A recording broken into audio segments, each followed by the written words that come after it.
All right, this time we'll open the floor for citizens' comments. Please state your name for the record.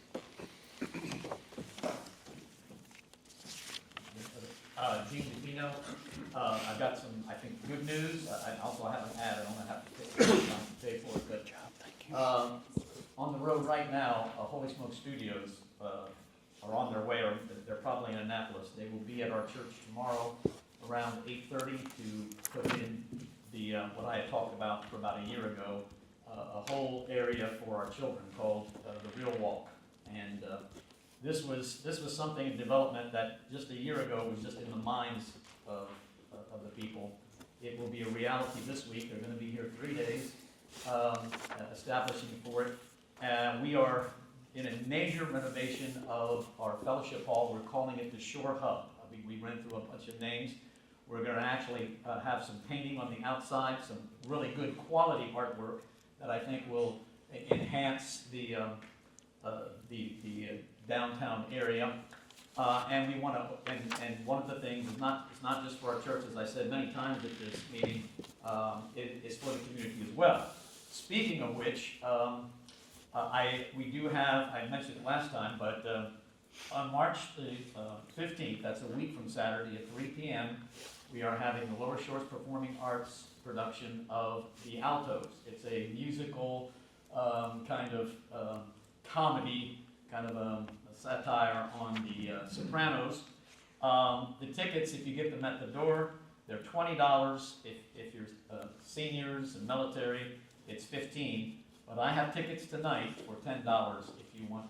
I don't know if I'm allowed to do that, but I do have tickets for $10 if you get it tonight. So just wanted to mention that. So one of the things that when I first came here about almost 3 years now, was really to revitalize obviously the church, but also to be actively involved in the community in the city of Princess Anne, to do things that will attract tourists and people interested, particularly in this city. So we're spending a lot of money, and we're not a rich church, but I suppose after I come here, after everything is done, we'll probably have over $300,000 to $350,000 that I spent in repairs to our sanctuary and to getting this building, the Shore Hub, up to do it. But what we're going to be doing, we're going to, like I said, what we're doing up in the upstairs of the Shore Hub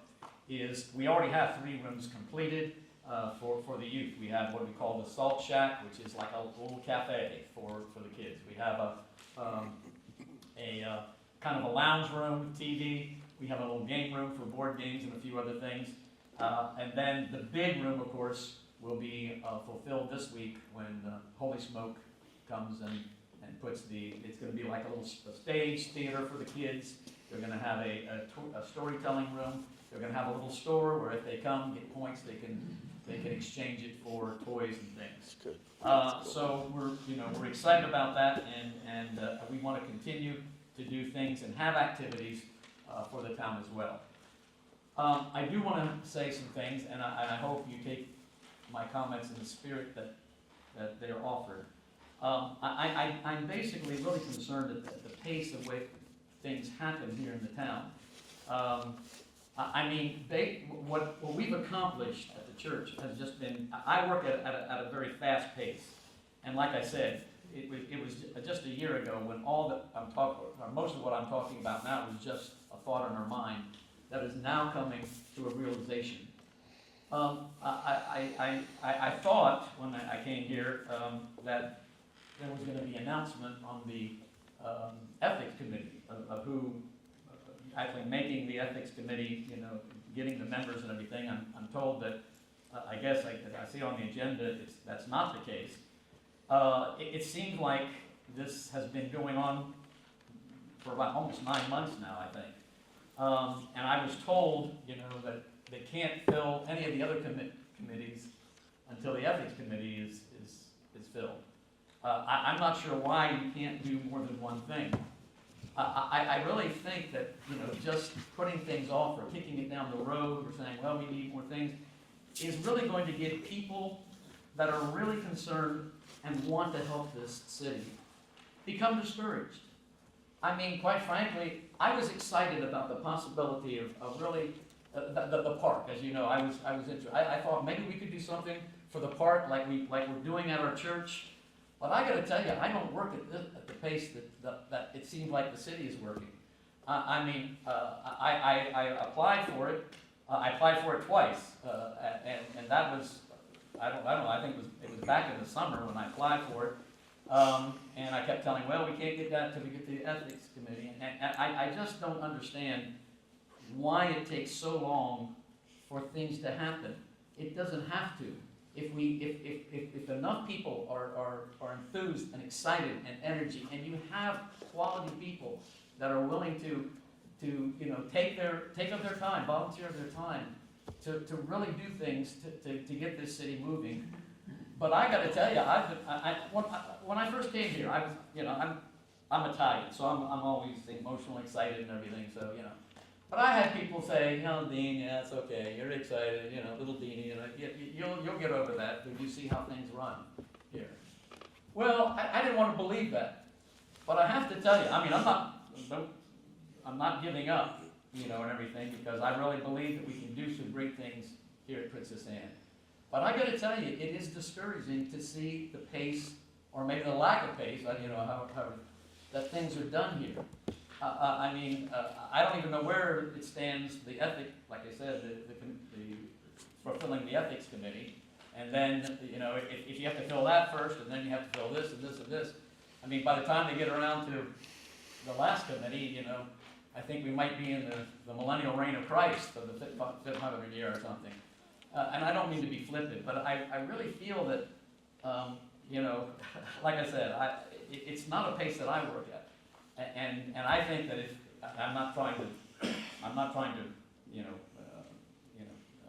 do some political campaign for me being on the park, because quite frankly, I am busy enough. I don't need another job to take on. But I was excited about it. I went out and took pictures, actually some pretty not nice pictures of decaying, the benches and tables there. I was ready to go, even though I wasn't even going to commit. I was excited. Let's go. 5 or 6 months ago. And quite frankly, I'm rethinking. If it continues at this pace, I've got better things to do with my time. I hope that's not the case.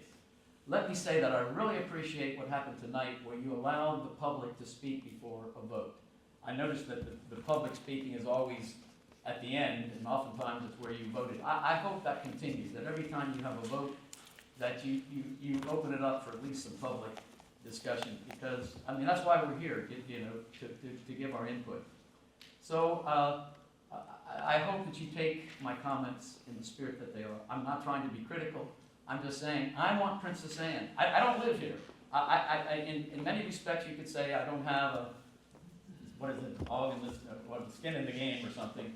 But I do, because I am a pastor of a church, and I want our church to grow, I want our community to grow, and I'm willing to do what it takes.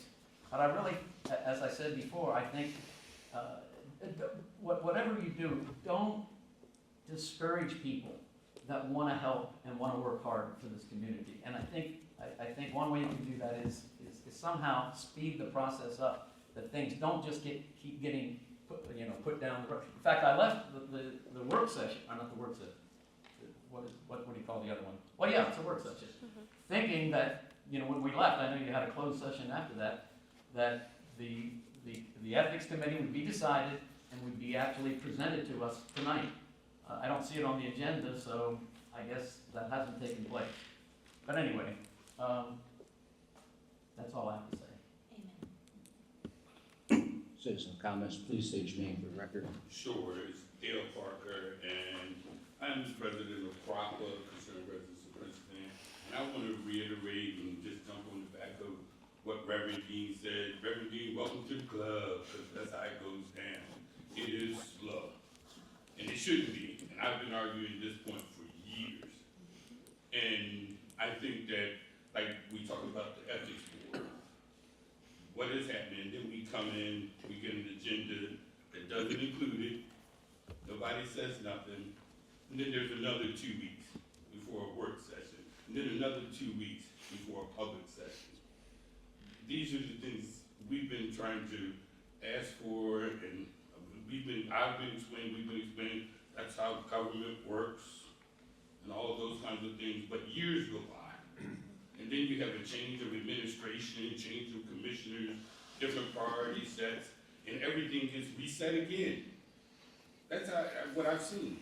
It just keeps getting kicked down the road. I want to know about, and I've gotten people talking to me, business grants. That was back in November. Passed. Haven't heard a word about it since. How do we get answers to those kinds of things? The park board. Mind you, that CROPA and myself were the ones that came up with the whole idea of having a park board. And I put in applications to be on the park board several times as well. Never hear anything back from it. Why? Why are we waiting for the ethics board? Why are we waiting for anything for the park board or for any other board? Why are we waiting for the ethics board for the business grants that was passed? You guys passed it. And here we are, it's March now. And there's no discussion of it. I've asked several times, what's the status of it? Well, we don't know. Months are going by. Time is still going. It'll be another year. And we'll be having the same conversation about, well, what about the ethics board? Who's on it? I'm wondering why we need to wait for 2 more people to be appointed to the ethics board when you've got your mandated 3, and there's no meeting set, there's nothing happening. Why is that? I mean, we can do better than this, and I agree with you, Reverend Dean. There are lots of opportunities here in Princess Anne, but we need the will and the fortitude to move forward, make things happen. Our town motto is what? Moving forward together. We're ready. Are you guys ready to move forward? That's what we need. And you guys are leadership. And the example of Reverend Dean, you said it, I don't want to get discouraged. We've been on this roller coaster many times over the last 6 years. It is discouraging, and I think they know that. Honestly, I think they want you to not push, not to agitate, not to ask questions, so because it just keeps happening. And it's a part of the system. It's not a fluke. This is all a part of the system, how it works. And I'm glad you said that, because it encourages me to say that too. We've been saying this. Why does it take so long? These are things that don't have to take that long. I met with the town manager about a week ago. We're talking about, like, we have our town motto, and it was passed that the town motto would be on all town vehicles. Is that the case? There needs to be an audit of that, because I've seen that that's not the case. Why is that not the case? Can we get that done? It doesn't take long to do it. It can be done. Are we gonna wait until 6 months down the road and we're still talking about it? These business grants, I mean, I don't know what you're waiting for. I don't know how it's gonna help anybody. Yeah, we pass it in name. But you'll have businesses who come in business and go out of business before a single dime is actually put in somebody's hand. I'm trying to figure out, how do we do this? I mean, and please do answer me, why are we waiting on the ethics board for everything else that is in this town? And it's not like we're really moving quickly or trying to really get the ethics board established. It's just like Reverend Dean, I thought, okay, we gotta wait for 5. That's what the closed door work session was going to be about, selecting these 2, because they've got more than enough applications to fill them. Nothing. So, I mean, I'm thankful for everything you guys do. I think you guys, most of the time, are working really hard for the right reason. But we can do things a little bit quicker, and it shouldn't have to take 4, 5, 6 work sessions and public meetings to actually come back with an answer and be able to actually do something. So that's my commentary. Thank you for the time. Any more citizens' comments? Seeing none, we'll proceed to, Well, okay, I have a short one. yes, ma'am, floor is open. My husband and I are members of the sharing and caring effort going on in Antioch Church, and we've adopted a 92-year-old woman who lives on College Place. And in January, she called me and said she couldn't get out of her road because the plow had put the snow in the area. I called Public Works, and through the office of the town manager, Public Works responded immediately within 40 minutes to her home where the plow had put the snow on her grassy area where she drives into to get to her house. And they also went on her driveway and her, not her driveway, she doesn't have one, but on her walkway, her sidewalk, and put salt. 2 more snowstorms without calling, they responded as well. She calls me, we talk to her weekly, bi-weekly. She called and said that she was so much appreciated, the kind gentleman that came and helped her, and called again the second time, and called again the third time. We appreciate that. The second and third time where it wasn't even a call to your office, and you took care of, you and your folks took care of the issue. Thank you very much. Thank you.